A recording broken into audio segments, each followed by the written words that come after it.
Hello viewers, আসসালামু আলাইকুম। রাখি কিচেনের পক্ষ থেকে আপনাদেরকে জানাই আন্তরিক শুভেচ্ছা এবং অভিনন্দন।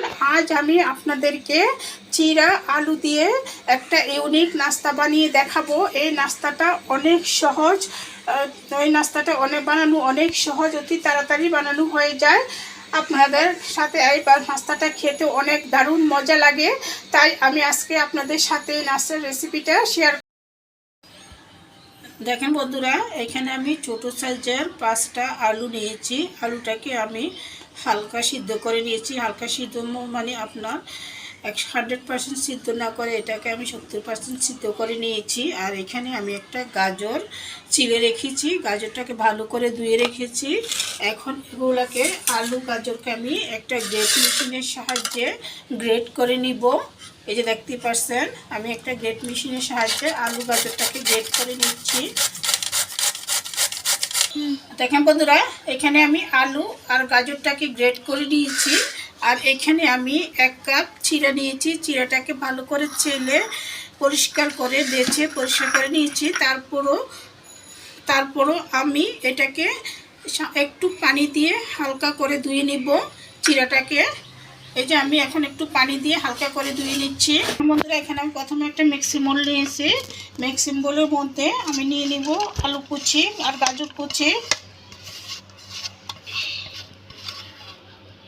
দেখতে পাচ্ছেন, আলু আর গাজর কুচি নিয়ে নিচ্ছি। এর সাথে নিয়ে নিব যে চিড়াটা ধুয়ে নিয়েছিলাম, চিড়াটাকে এর সাথে নিয়ে নিচ্ছি পেঁয়াজ কুচি। এখানে ছোট সাইজের 5টা পেঁয়াজ কুচি করে নিয়েছি। সাথে নিয়ে নিব পরিমাণ মতো লবণ। এর সাথে নিয়ে নিচ্ছি হলুদের গুঁড়া, ছোটো চামচ 1 চামচ নিয়ে হাফ। আর নিয়ে নিব ধনের গুঁড়া 1 চামচ। আর নিয়ে নিচ্ছি মরিচের গুঁড়া 2 চামচ পরিমাণে। এর সাথে দিয়ে দিচ্ছি জিরার গুঁড়া 1 চামচ পরিমাণে। এর সাথে আমি দিয়ে দিব বেসন। বেসনটা দিচ্ছি বাইন্ডিংয়ের কাজ করার জন্য। এই যে দিচ্ছি আধা কাপ পরিমাণে বেসনটাকে আমি একটু চেলে দিচ্ছি।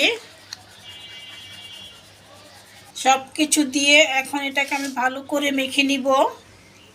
দেখেন বন্ধুরা, আমার বোলটা ছোটো হয়ে যাওয়ার কারণে এখানে আমি চেঞ্জ করে আরেকটা বোলে ঢেলে নিয়েছি। দেখেন সব কিছু একসাথে দিয়ে ভালো করে এটাকে আমি মেখে নিচ্ছি। দেখেন বন্ধুরা, এর সাথে আমি সস দিয়ে দিচ্ছি টেবিল চামচে 2 চামচ পরিমাণে। এই যে দেখছেন, এই সসটা আমার নিজের হাতে করা। এই যে সসটা দিয়ে দিচ্ছি। সাথে দিয়ে দিব মরিচ কুচা।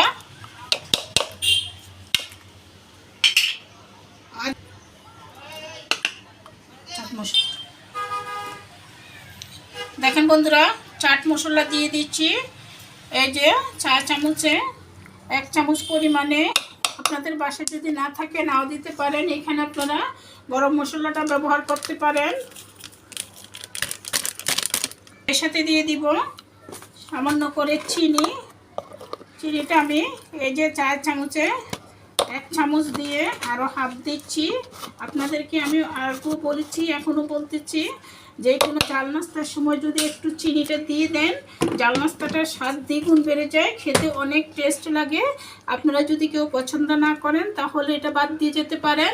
আর এর সাথে আমি দিয়ে দিব একটা ডিম ভেঙে। ডিমটা পুরোপুরি অপশনাল, আপনারা চাইলে এটা বাদ দিতে পারেন। সব কিছু দিয়ে আমি আবারও ভালো করে মেখে নিচ্ছি। দেখেন বন্ধুরা, এগুলাকে আমি এরকম শেপ করে বানিয়ে নিচ্ছি। আপনারা যার যার পছন্দ মতো এটাকে শেপ দিয়ে নিতে পারেন। এটা এই যে দেখতেই পাচ্ছেন, আমি আমার পছন্দ মতো নিচ্ছি, আপনারা আপনাদের পছন্দ মতো করে শেপ। দেখেন বন্ধুরা, এখানে আমি একটা পাইপ্যান বসিয়েছি, পাইপ্যানে পর্যাপ্ত পরিমাণে তেল দিয়ে দিয়েছি। তেলটা আমার গরম হয়ে গেছে, দেখতে পাচ্ছেন। এই পর্যায়ে আমি চুলার আঁচটাকে একবারে মিডিয়াম করে দিয়েছি। এই যে দেখেন, এখানে আমার নাস্তাগুলো বানানো হয়ে গেছে। এই পর্যায়ে আমি একে একে নাস্তাগুলোকে তেলে দিয়ে দিচ্ছি।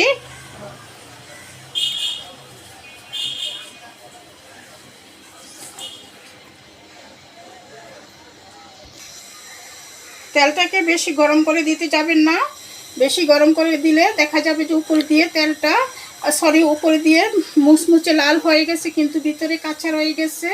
তেলটাকে আপনারা হালকা গরম করে এই নাস্তাটা দিবেন, দিয়ে মিডিয়াম আঁচে এটাকে ভেজে নেবেন। খেতে অনেকটা মুচমুচে হবে।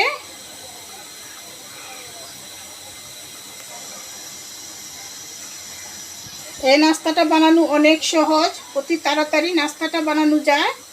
দেখতে পাচ্ছেন বন্ধুরা আমি কতটা তাড়াতাড়ি এই নাস্তাটা বানিয়ে নিয়েছি।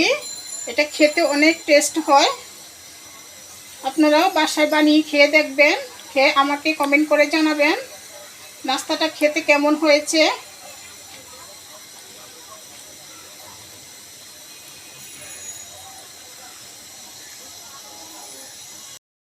বন্ধুরা আমার এই সবগুলো ভাজা হয়ে গেছে। এই পর্যায়ে একটাকে আমি চুলা থেকে নামিয়ে নিচ্ছি। এই যে একটা চাটনির সাহায্যে চুলা থেকে ছেঁকে নামিয়ে নিচ্ছি।